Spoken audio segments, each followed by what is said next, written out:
श्री स्वामी समर्थ. सर्वांना श्री स्वामी समर्थ.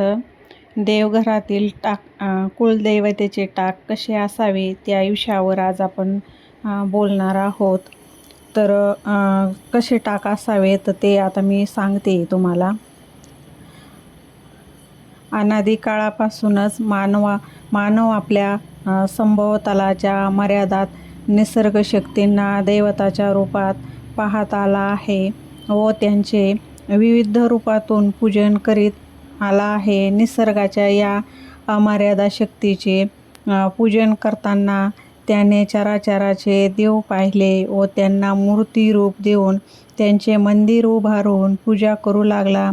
अशा अनेक देवादेवतांमधील कुलदैवतेचे स्थान त्यांच्या दृष्टीने महत्त्वपूर्ण.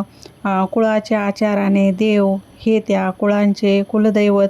या कुलदैवतांचे स्थान निरंतर आपणाजवळ असावे व त्याची सेवा आपल्याला सदैव करता यावी या संकल्पनेतून कुलदैवतांचे टाकांची निर्मिती झाली. वरदहस्ते नेहमी आपल्यावर असावा हा त्या मागचा संकेत. त्यामुळे येथील घराघरात कुलदैवतेचे टाक कुलाचाराने पूजले जातात. कुलदैवताचे टाक धातूपासून बनलेले असतात. चांदीच्या पत्र्यावर कुलदेवतेची प्रतिमा उठावाने तयार केलेली असते. पंचकोनी असलेल्या या टाकांच्या मागील बाजूस राळ लाख लावून मागील बाजूने तांब्याचे पाट बसवलेली असते. हा संपूर्ण टाक जोड विरहित असावा असे संकेत आहे. निसर्गाच्या मूळ तत्वात दैवी अंश मानलेला असल्यामुळे या टाकाची निर्मिती ही याच संकेतानाच्या आधारे केली जाते. जीवन हे पंचतत्वेपासून निर्माण होते व पंचतत्वात विलीन होते. याच पंचतत्वाचे प्रतीक म्हणून टाक हा पंचकोनी असतो.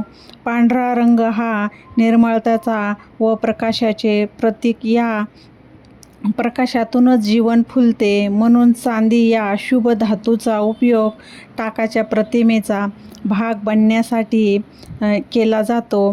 त्याचप्रमाणे तांबडा रंग हा तेजाचे प्रतीक म्हणून शीतलता देणारा तांबे धातूचा उपयोग टाकाचा पृष्ठभागासाठी केला जातो.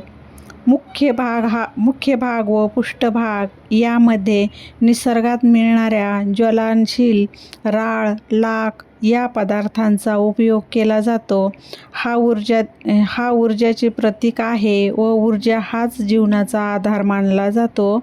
या पद्धतीने निर्माण केलेले कुलदैवतेचे टाक महाराष्ट्रातील प्रत्येक घराघरांमध्ये दिसतात.